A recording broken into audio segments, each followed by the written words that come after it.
যেদিন বাংলাদেশের 16 কোটি মুসলমানের মুখ থেকে এই স্লোগান বের হবে, কোন স্লোগান?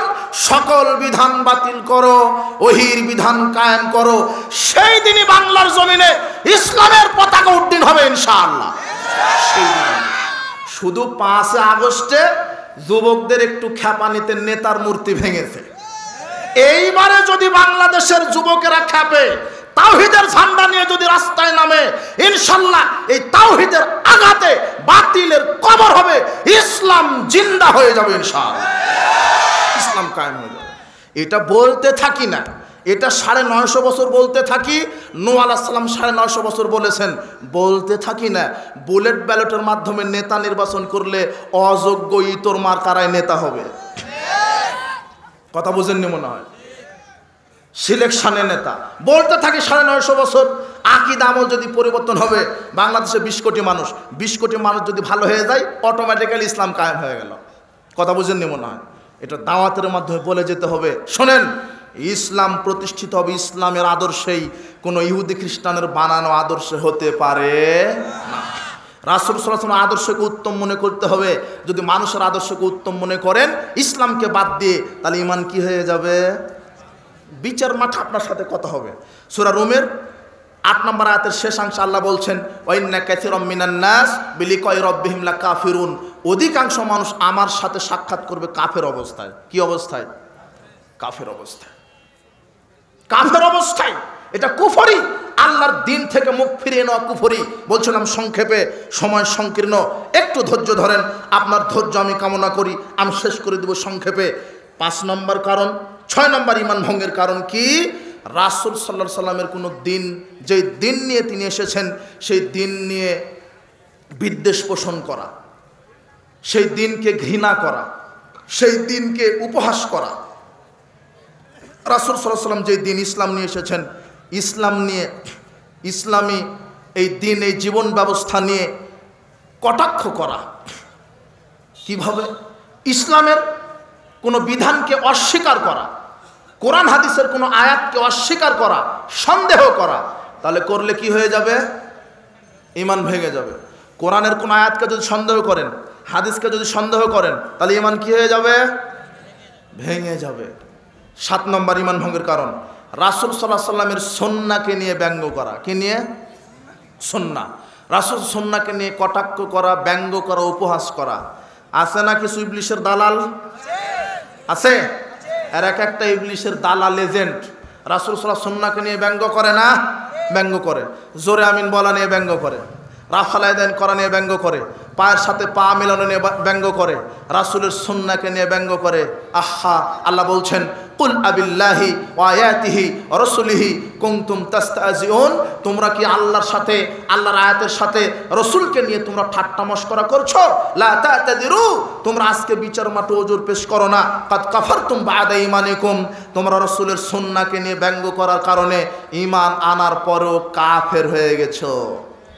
রাসূলের সুন্নাহকে নিয়ে ব্যঙ্গ করলে ঈমান কি হয়ে যাবে? নষ্ট হয়ে যাবে। আশ্চর্য কথা, এদেশে মসজিদ ভেঙে দেওয়া হচ্ছে, মাদ্রাসা ভেঙে দেওয়া হচ্ছে। কোন অপরাধে? জোরে আমিন বলে তাই। মসজিদ থেকে বাচ্চাকে পিটিয়ে রক্তাক্ত করে দেওয়া হচ্ছে। কি অপরাধ? ও খুনি নয়, ও মদখোর নয়, ও জেনাকর নয়, একজন বাচ্চাকে মসজিদে পিটানো হয়েছে শুধু জোরে আমিন বলার অপরাধে। শুধু জোরে আমিন বলেছে তাই পিটিয়ে বাহির করে দেওয়া হয়েছে। আপনি মনে করছেন যারা রাতে টেন্ডারবাজি সন্ত্রাসী করে এরা সন্ত্রাসী? জি না। যারা আহলে হাদিসের, সালাফিদের সহিহ আকীদা মানহাজের আহলে হাদিসের মসজিদ যারা ভেঙে দেয়, যারা মাদ্রাসা বন্ধ করে দেয়, যারা থানায় গিয়ে আহলে হাদিসের প্রোগ্রামগুলি বন্ধ করে দেয়, যারা পিটিয়ে জোরে আমিন বলার কারণে মসজিদ থেকে বাহির করে দেয়, ইতিহাসে এরাই বড় সন্ত্রাস। এরাই সন্ত্রাস। কি অপরাধ? জোরে আমিন বলে তাই মসজিদ থেকে বাহির করে দেয়, রাফাল আদায় করে মসজিদ থেকে বাহির করে দেয়। এক দালাল আবার বলছে যে এরা সৌদি আরবে গিয়ে ওই কাজ করতে গিয়ে জোরে আমিন বলা শিখে আসে। কি দালালেরা! এরাই হলো শয়তানের টাটকা দালাল এক একটা। রাসূল সাল্লাল্লাহু আলাইহি ওয়াসাল্লাম বলছেন, ইদা আমানাল ইমাম ফাআমিনু, ইমাম যখন আমিন বলে তোমরা আমিন বলো। ফাইন্নাহু মান ওয়াফাকা তামিনুহু তামিন মালাইকা গুফিরা লাহু মা তাকাদ্দামা মিন যামবিহি। ইমামের আমিনের সাথে যদি তোমরা আমিন বলো, তোমাদের সাথে ফেরেশতা বলে, ফেরেশতার আমিনের সাথে যদি তোমাদের আমিন মিলে যায়, আল্লাহ তোমাদের বিগত সব পাপ ক্ষমা করে দেয়। রাসূল সাল্লাল্লাহু আলাইহি ওয়াসাল্লাম হাদিস। আর এই দালাল বলছে যে সৌদি আরবে রিয়াল কামাতে গিয়ে জোরে আমিন বলা শিখে আসে, এলে সহ্য করা যায়।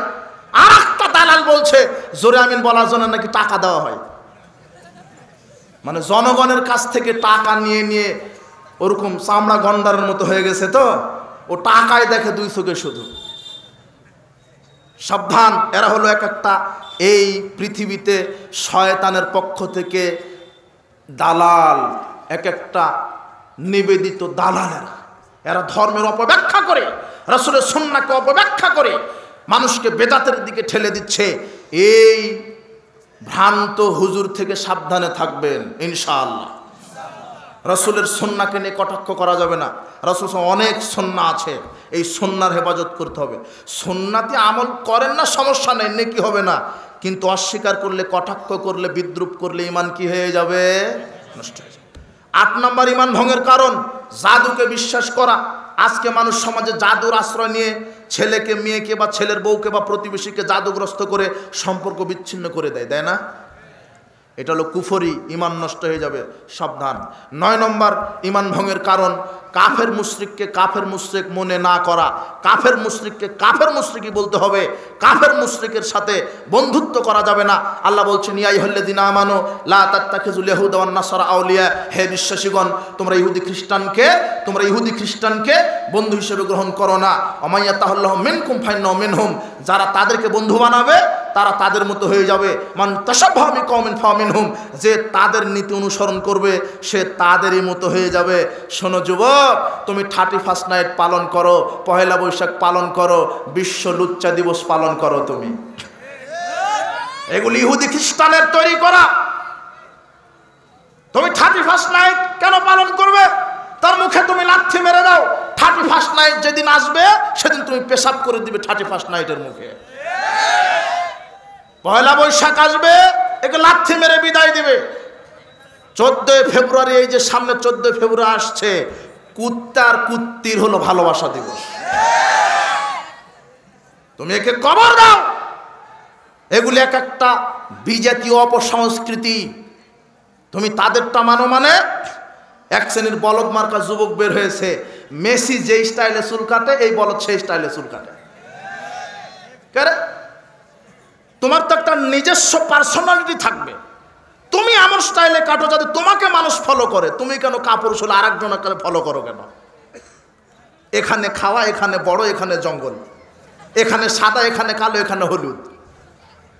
কথা বুঝেননি মনে হয়? তো ওটা আবার কি স্টাইল? এমন প্যান্টটা পড়েছে 2 হাঁটুতে কি কাপড় নাই, 2 হাঁটু ফাঁকা। ও বলছো এটা স্টাইল, বলছে এটার দামই বেশি। কথা বুঝেননি? যুবক, তোমার এই হবে কেন? তুমি আদর্শ মানবে, রাসূল সাল্লাল্লাহু আলাইহি ওয়াসাল্লাম আদর্শ। মা বোনদেরকে বলছো আপনার আদর্শ হবে খাদিজা রাদিয়াল্লাহু তাআলা আনহার মতো, আয়েশা রাদিয়াল্লাহু তাআলা আনহার মতো, ফাতেমা রাদিয়াল্লাহু তাআলা আনহার মতো, আসিয়া আলাইহিস সালামের মতো, মারিয়াম আলাইহিস সালামের মতো। এরা হবেন আদর্শবান মহিলা আপনাদের জন্য। 4 জন নারী জান্নাতের শ্রেষ্ঠ, তার মারিয়াম আলাইহিস সালাম, আসিয়া আলাইহিস সালাম, খাদিজা আর ফাতেমা। খাদিজা বিনতে খুয়াইলিদ, খুয়াইলিদের মেয়ে খাদিজা, ফাতেমা বিনতে মুহাম্মদ, মুহাম্মদ সাল্লাল্লাহু আলাইহি ওয়াসাল্লাম ফাতেমা। এদের আপনি আদর্শ গ্রহণ করেন। ইন্না ফাদলা আয়েশা আলান নিসায়ে কাফাদলিস সারি আলা সাইরিত তাম। আল্লাহর নবী বলছেন পৃথিবীতে যত খাবার আছে সব খাবারের উপর আয়েশার, সব খাবারের উপরে সারিক খাবারের মর্যাদা যেমন, সব নারীর উপরে আয়েশার মর্যাদা তেমন। তো আয়েশা রাদিয়াল্লাহু তাআলা আনহার মতো আদর্শ হন। আয়েশা রাদিয়াল্লাহু তাআলা আনহা মরা মানুষকে দেখে পর্দা করে, আর আপনার স্ত্রীদের মার্কেট করতে চলে গেছে বাজারে। বেতন উঠান আপনি, টাকা দেন আপনি, ঘুতা মারে জনগণ। টাকা দেন আপনি, কাপড়টা পছন্দ করে দেয় দোকানদার, বলছে ভাবি এটাই আপনাকে মানাবে ভালো। ইস, বাজারে বউকে পাঠালেন কেন? আপনার স্ত্রী বাজারে যাবে কেন? আর যুবক, তুমি আবার আরেকটা কাপড় বউকে ল্যাংটা করে সাজিয়ে মোটর সাইকেলের পিছনে রেখে গিয়ার টানোয়ার যাও, বলছে যে এটা শুধু আমার সম্পদ না, জনগণের সম্পদ। এটা ওটা তো তোমার সম্পদ, ওটা তুমি মোহর দিয়েছো, ওটা তোমার সম্পদ। তুমি কেন ল্যাংটা করে জাতিকে দেখাচ্ছ? তোমার এই ল্যাংটা বউকে দেখে যত জাতি চোখের পাপ করেছে, তোমার বউয়ের একাই তত পাপ, তোমার বউয়ের একাই যত পাপ, তোমার সমপরিমাণ তোমার একাই পাপ। তুমি জাতিকে ল্যাংটাপনার দিকে ধাপিয়ে দিচ্ছ। হে যুবক, মাদকতা থেকে তওবা করো, অশ্লীলতা বেহায়াপনা থেকে তওবা করো, গান বাজনা থেকে তুমি তওবা করো, নাটক সিনেমাকে ডিলিট করে দাও। বাংলাদেশে নাটক সিনেমাখোর, এরা নাটক সিনেমা তৈরি করে বাংলার যুবক যুবতীকে জেনার রাস্তায় নিক্ষেপ করার জন্য। তুমি এই নাটক সিনেমাকে কবর দাও। এক একটা নাটকখোর সিনেমাখোর, এরাই হয় নেতা নেত্রী, এরাই সংসদে আবার গান গায়। তুমি এদেরকে অনুসরণ করো। আফসোস এদেশের মানুষ শুধু আবেগে বলে আমি মুসলিম, ইসলামের জন্য এরা কান্নাকাটি করে, কিন্তু ইসলাম মানতে এরা রাজি নয়। একজন ব্যক্তি কুকুর পালন করত, তো ওই ব্যক্তিটা রাস্তা দিয়ে যাচ্ছে সফরে, তো কুকুরও যাচ্ছে সাথে সাথে। ব্যক্তিটা হলো ওই যে হালুয়া রুটি বেঁধে নিয়েছে, 2-3 দিনের সফরে যাবে, কুকুরও সাথে যাচ্ছে। তো একদিন যাওয়ার পরে কুকুর ক্ষুধায় কান্নাকাটি করছে, কুকুরের কান্নাকাটি দেখে মালিকও কান্নাকাটি করছে। তখন একজন লোক বলছে, কি ভাই আপনি কান্না করেন কেন?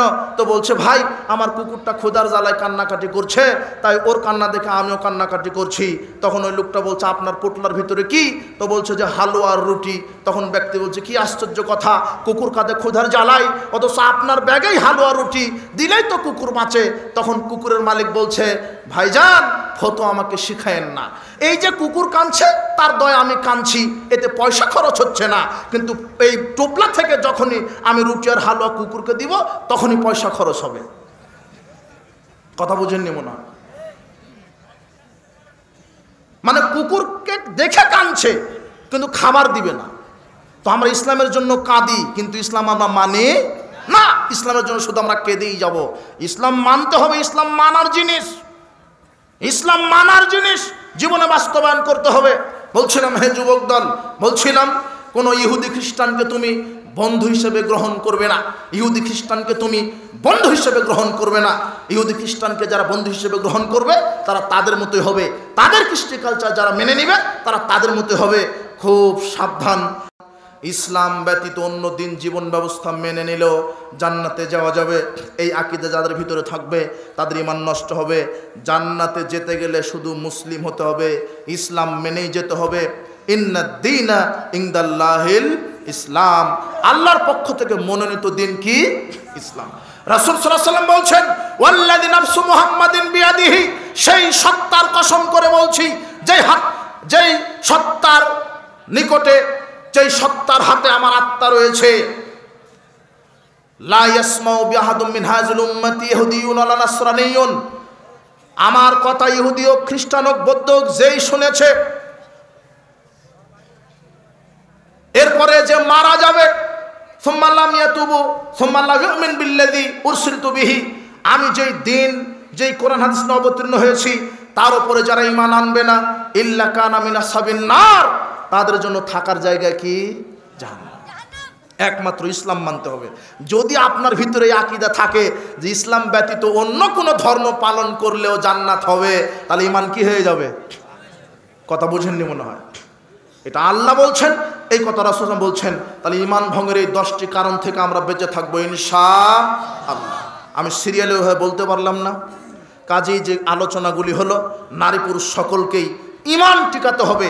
ঈমান যদি টিকে যায়, পাপ যদি ঘটেও যায়, আল্লাহ ঈমানের বদৌলতে আল্লাহ আমাদেরকে জান্নাতে প্রবেশ করাবেন ইনশাআল্লাহ। বলেন আলহামদুলিল্লাহ। এখন এই যে যুবকেরা চাদর নিয়ে চলে যান, যার যা আছে, অনেকে উঠে গেছে, অনেকে উঠে চলে গেছে। যুবকেরা এই যে করেছে, আমি শুনলাম এখানে 47 জন যুবকের উদ্যোগে এই প্রোগ্রামটা। বলেন আলহামদুলিল্লাহ। আমি যুবকদের কথা শুনলেই খুশি হই। এই যুবকেরা তো কনসার্টের আয়োজন করতে পারতো না, মদের আয়োজন, জেনার আয়োজন করতে পারতো না। এই যুবকদেরকে আল্লাহ কবুল করেছে ইসলামের বার্তা পৌঁছে দেওয়ার জন্য। যুবকদেরকে এই যে ব্যাগ নিয়ে যাচ্ছে, কৃপণতা করবেন না, যার যা আছে সামর্থ্য অনুযায়ী শুধু ভাড়ার টাকাটা পকেটে রেখে সব দিয়ে দিবেন। অনেক খরচ হয়েছে যুবক ভাইদের। আপনারা চান না যে এরকম প্রোগ্রাম প্রতি বছর হোক? সহযোগিতা করবেন, সহযোগিতা করে যাবেন, সহযোগিতা করবেন দিনের রাস্তায়। যখনই টাকার কথা বলা হয় তখনই সবার মুখ ছোট হয়ে যায়, কালো হয়ে যায়। বক্তব্য তো ভালোই হলো, এখন টাকা দিতে হবে, কি মুশকিল। টাকা দিয়ে জমি কিনা যায়, আল্লাহ বলছেন টাকা দিলে জান্নাতও কিনা যায়। কথা বুঝেননি? তুমি আমাকে টাকা দাও, আমি তোমাকে কি দিব? আল্লাহ বলছেন আমাকে টাকা দাও, আমি তোমাকে জান্নাত বিক্রি করে দেব। সুবহানাল্লাহ। কৃপণতা করবেন না। এই যে যুবক ভাইয়েরা গেছে, যার যার সামর্থ্য অনুযায়ী রাসূল, এই যে আপনারা সবাই গোপনে দান করছেন না, 7 শ্রেণীর লোককে আল্লাহ আরশের নিচে জায়গা দিবে, তার ওই এক শ্রেণী যে গোপনে দান করে। সুবহানাল্লাহ। আর রাসূল বলছেন যে ব্যক্তি 1 টাকা গোপনে দান করবে, আল্লাহ তাকে 70 গুণ বেশি নেকি দিবেন। সাদাকাতু সিররা তুতফিউ গাদাবার রাব। রাসূল বলছেন গোপনে দান করলে আল্লাহর রাগ মিটে যায়। পিতামাতার নিয়তে দান করেন, ইন্না সাদাকাতা লা তুতফিউ আন আহলিহাল কুবুরে। আল্লাহ নবী বলছেন কেউ যদি পিতামাতার নিয়তে, মৃত পিতামাতার নিয়তে দান করে, দান করতে দেরি, কবরের শাস্তি ধপ করে নিভতে দেরি হবে না, কবরের আগুন ধপ করে নিভতে দেরি হবে না, কবরের আগুন নিভে যাবে। যাক বলছিলাম, দান অনেক গুরুত্বপূর্ণ শক্তিশালী ইবাদত। আল্লাহ রাস্তায় দান করবেন। দানের কথা বললে দান করবেন কেন? মাহফিলে মসজিদে আসলেই সামর্থ্য অনুযায়ী দান করবেন। দুনিয়াতে যা ছেড়ে যাবেন সব মানুষে খাবে, ছেলে মেয়ে খাবে, পরিবার খাবে, দেশের মানুষ খাবে, কিন্তু যেটা দান করবেন সেটা পরকালে জমা হবে ইনশাআল্লাহ। এই জন্য প্রত্যেকের পরিবার, আমরা আজকের ইসলামী জালসা থেকে, ইসলামী সম্মেলন থেকে দোয়া করি, আল্লাহ আজকের ইসলামী জালসায় যারা যেভাবে এসেছিল তুমি তাদের পাপগুলিকে ক্ষমা করো। আরেকটি আমার পক্ষ থেকে ঘোষণা, একটু এদিকে আর একটু মনোযোগী হন। এখন আমার পক্ষ থেকে ঘোষণা, আমার নিজস্ব ঘোষণা। দারুল হাদিস আস-সালাফিয়া ইসলামী কমপ্লেক্স, এটা আমার নিজস্ব প্রতিষ্ঠিত প্রতিষ্ঠান, টাঙ্গাইলের মাটিতে সহি আকিদা মানহাজের প্রতিষ্ঠান, যেখানে শিরক বেদাত দিয়ে ভরা, সেই জায়গাতে আল্লাহ প্রতিষ্ঠান করার তৌফিক দিয়েছেন, বলেন আলহামদুলিল্লাহ। অন্ধকার জায়গাতে আলো জ্বালাতে হবে, এই জন্য একটু দোয়া করবেন আল্লাহ যেন আমার প্রতিষ্ঠানটি পরিপূর্ণভাবে কবুল করে নেন। যেখানে হেফস, নুরানি, নাজেরা, মক্তব ক্লাস 1 থেকে 6 পর্যন্ত পড়ার ব্যবস্থা আছে, বাংলা, ইংরেজি, আরবি, উর্দু, ইসলামিক এবং জেনারেল সমন্বয় শিক্ষা ব্যবস্থা, যোগ্য উস্তাদ শিক্ষক দ্বারা সুন্দর পরিবেশ, আবাসিক ব্যবস্থা, যেখানে সুন্দরভাবে তাদেরকে শিক্ষাদান করানো হয়। শুধু আপনাকে মেসেজটা দিলাম, দোয়ার দরখাস্ত, আল্লাহর নিকটে দোয়া করবেন, আল্লাহ দারুল হাদিস আস-সালাফি ইসলামী কমপ্লেক্স, এই সহি আকিদা মানহাজের প্রতিষ্ঠানকে তুমি কবুল করো। আপনারা দান করেন আমি জানি, কিন্তু বেদাতি মসজিদ মাদ্রাসায় দান করা যাবে না। যেখানে রাসূল সুন্নাহকে জীবিত করার জন্য চেষ্টা করা হয়, সেই জায়গাতে দান করবেন। সহি আকিদা মানহাজের মাদ্রাসা প্রতিষ্ঠানে দান করবেন। যেই মাদ্রাসা মসজিদে বেদাত চাষ হয়, বেদাত উৎপাদন হয়, শিরকের ফ্যাক্টরি, এগুলোতে দান করা হারাম। দান করলে আমল বাতিল হবে, ঈমান নষ্ট হবে, আল্লাহর পক্ষ থেকে লানত আসবে, তার ফরজ নফল ইবাদত কবুল হবে না। এই জন্য সাবধান। বারাকাল্লাহু ফিকুম, জাযাকুমুল্লাহ খায়ের। আপনারা ধৈর্যশীলতার সাথে আমাদেরকে সময় দেওয়ার জন্য আমরা এই বলেই আজকের বক্তব্য এটি টানছি। দোয়া রাখি, আল্লাহ আমাদের প্রত্যেকে কোরআন এবং সহিহ সুন্নাহ বোঝার, মানার তৌফিক দান করো। আমরা যেন সঠিক বিশুদ্ধ ঈমান নিয়ে কবরে যেতে পারি, সেই তৌফিক তুমি দান করো। বারাকাল্লাহু ফিকুম ওয়া জাযাকুমুল্লাহ খায়র। সুবহানাকা আল্লাহুম্মা ওয়া বিহামদিক, আশহাদু আল্লা ইলাহা ইল্লা আনতা, আস্তাগফিরুকা ওয়া আতুবু ইলাইক। আসসালামু আলাইকুম ওয়া রাহমাতুল্লাহি ওয়া বারাকাতুহু।